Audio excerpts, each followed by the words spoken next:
And welcome to Kentucky Brew Reviews. I'm Special K. I'm Radar. And this is Radar's Drunken Rants. Hey. So this is a new show we're going to start doing when we're smashed. This is right after our live stream where we did a ton of shots. Good choice. Radar's feeling pretty frisky. So we decided to discuss, words are hard, discuss White Claws, specifically hard seltzers, and why are they the new fad right now? Why are they so popular? White Claws? Seltzers in general. Okay. Hard seltzers, you know, natty seltzers, White Claws, Sun. I actually have sips. Go ahead. You know what I'm talking about? Girl, you got this? What you got? Say what you need to. Okay. Seltzers appeal to the largest segment of the population currently. It's true. And who would that be? People who don't want to be incredibly fat, such as, well, individuals who know about beer and alcohol reviews. Seltzers are the in-between area, the in-the-middle space. There are some people who really like IPAs, which were really super popular about a year and a half ago. A 12-ounce IPA is 160 calories. It's very heavy. Or higher. You get in a stout, you're looking at 200 to 300 calories. On the other hand, the nothing involved in making a seltzer, a spritzer, and Aqua Fresca. an aqua fresca beer / drink / mixed cocktail, almost nothing. It's made a similar way beer is just they remove all the flavoring from it. Pretty much. As they can, and then they add artificial and or natural flavors to it to add that hint of something to it. So if they add, Yeah, you gotta have a little bit of something involved. Otherwise, it's just saltwater. So yeah, it started out with nastiness. It started out with the Trulies. I feel like the Trulies were one of the early ones on the market. Trulies were very early. And they were crap. They were not so good. They had a paperiness to them. You could make them with simple syrup and just a little bit of actual flavoring. Well, vodka, soda water, and then a hint of juice or something. Oh, just a touch of juice, because it was really what's that company that makes like a hint of something else? The LaCroix. It's store brand, yeah. LaCroix. Not so good. LaCroix are always popular. Yeah, so here's my thing. So seltzers, they're marketing to the health young people and health conscious people because it's low calorie and low beer. Well, here's my thing. It has the same amount of calories and most of the time the same amount of carbs, or close to the same amount of carbs, as most light beers. To like a Yuengling or Miller Lite or Bud Light or Michelob Ultra. It's the same calorie content. You're looking at it's the same a 5.5% at the most. Most of them are 4 to 5. Yeah, so it's very similar. It's very similar to a basic light beer in that aspect. I don't think people fully realize that. And on the other spectrum, you have what's more widely appealing to people who aren't beer people, and you have the Mike's Hard Lemonades. That's very true. You have the Four Locos. You have the Smirnoff Ices and Smirnoff Smash. You have all those malt beverages out there, which are super sweet and super high in calories. They're very sweet. Yes, they're high in calories. The ABV is 4 to 5%. Except when you get in the Four Loko territory, which is like 14%. We all know. Well, that's a little bit above what you expect to have in a mixed drink, though. We all know where those are marketed to. Those are marketed to. We do. You have those products out there, so there's nothing in between. So if you don't like beer, and then you don't want something that's clawingly sweet like one of those beverages, what is your choice? Well, you'd have to make your own cocktail, right? So you'd have to make you a seltzer water, gin and tonic, or something along those lines. And a gin and tonic really is not that bad of a drink. No, well, gin and tonic, I like gin and tonics. But as far as like, gin's not a really bad. Most people like vodka and neutral grain spirits, stuff that doesn't have a lot of flavor. There's not a whole lot on the market right now for people who want a gin and tonic once a week. there's a whole lot on the market for people who want gin and tonic 2 or 3 times a day. So you have your seltzers out there. So that's one of the factors. What we just said. It's appealing to people who don't want a sugary, super sugary beverage. And we've been saying this forever on the show. A lot of those beverages are they're too cloyingly sweet. I think a good median is somewhere in between. We had that Smirnoff Source, which it has a little sweetness, but it's not overly sweet. Really good, yeah. Something along those lines. But like, I think the thing with Four Locos and those malt beverages, I think they're just too ugh. You know what I mean? There's no way that they're trying to be natural. Right. There's so no fake way. Me personally, I'd rather just go have a damn beer. You know what I mean? If I want to drink a White Claw, then I'm just going to drink a Michelob Ultra or like a Natural Light or...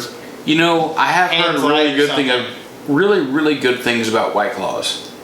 In specific because... There's no laws when you're drinking White Claws. I mean, a little bit because of that.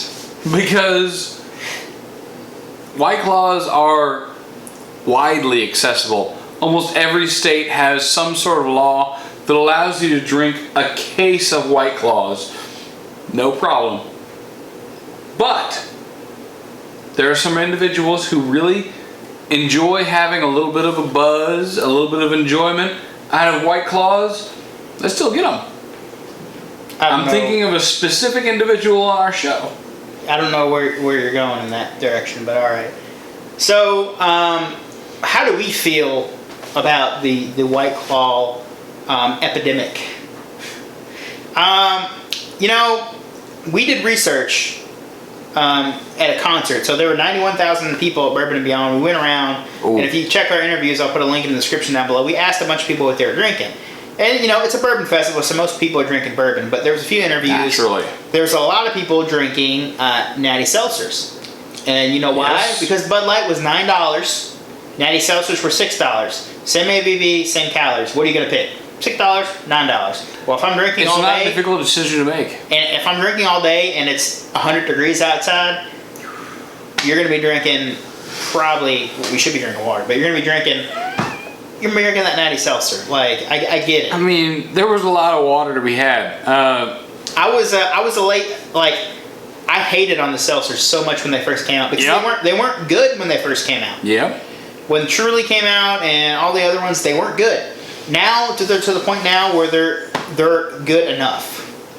They're not really particularly special, but because of the Bud Light drinkers out there, so the people who don't like beer, Bud Light drinkers, these seltzers appeal to those type of people because they have just enough flavor to where it's not offensive. You know what I mean? It's not like that's fair. It's not like a stout or an IPA or a Ghost or something where it has a. It's either one end or the other for flavor wise. It's either going to be this is really sour. Oh, this is really strong coffee flavor. With seltzers, it's like I'm just going to kiss your tongue with a little bit of peaches. Just a little peach kiss. You can give it a little bit of flavor. So yeah, as I was saying, I wasn't a big fan of them when they first came out, but I'm still on the fence about them, honestly. Like, I see the appeal. I don't know, man. It's weird to me. I think if I wanted to... I like the High Noon Sips. Mm-hmm. And I've said this before. And the reason I like those is because they're made with vodka. All right? So when you're making something like a Natty Seltzer, or pretty soon the Four Loko Seltzers... Natter Days? Natter Days was more of a juice-based beer.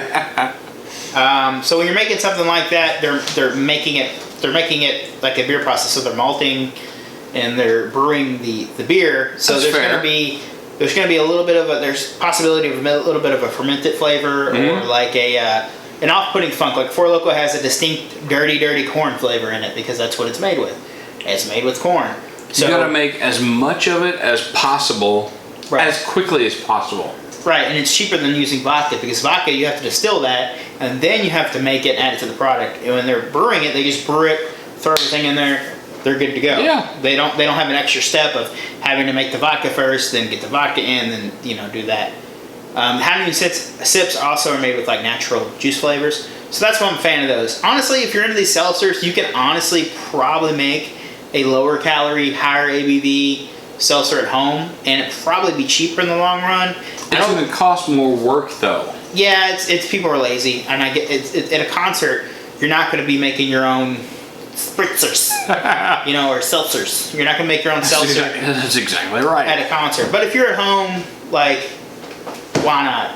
Why not make your own seltzer? It's the same thing with like Jack. We talked about Jack and Coke. They have pre-made Jack and Cokes. Like, why? Just buy Jack Daniels and buy a Coke. It's going to be way better.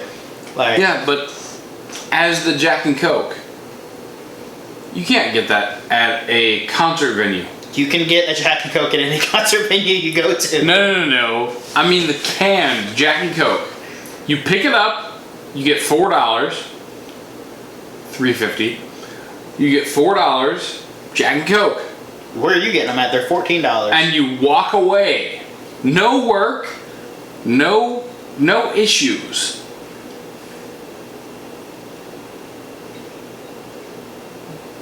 Where are you going? Where are we going, Radar? I'd like to pretend that I knew where. But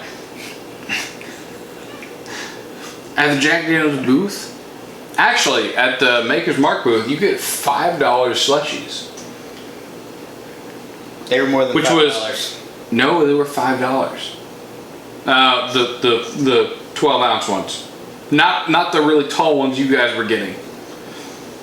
Those had gummy worms though. That was unfair. That was very unfair for the rest of us peons who were living out in the world. It was about $7 for a 12-ounce container. I have a lot of experience. Experience? Experience. You have that experience? I have a lot of experience. I have a lot of empty glassware, or plasticware, as it were. We had a lot tonight. I can bring it for experience. Why? For you. Stop saying words. So, we probably didn't answer any questions about seltzers. No. But, do I think they're going to die out is the next question we might get asked. I think they're going to go the same way ciders will. Ciders, if you could look at 5 years ago, ciders were the big thing 5 years ago, and then Yeah, that's fair. then they kind of died off. And the only ciders companies that really stuck around were the bigger ones. Mm-hmm. A lot of the smaller ones are struggling, but you had Woodchuck and then Angry Orchard are still sticking around. They're still there. IPAs stuck around pretty well too. IPAs are still super popular. They are. I'm fairly certain we'll see the same thing happen here in about 15 years. I'm going to say in 5 years, I'm going to say there might be some White Claws around, but you're not going to see all these other off-brand ones. Ooh, no. Truly will be gone, I think, unless they reinvent themselves. I think all these seltzers are going to be gone, except I'd say White Claw might still be around. Smirnoff had a seltzer too. It wasn't very good. There will be 2 really big Smirnoff seltzer things available.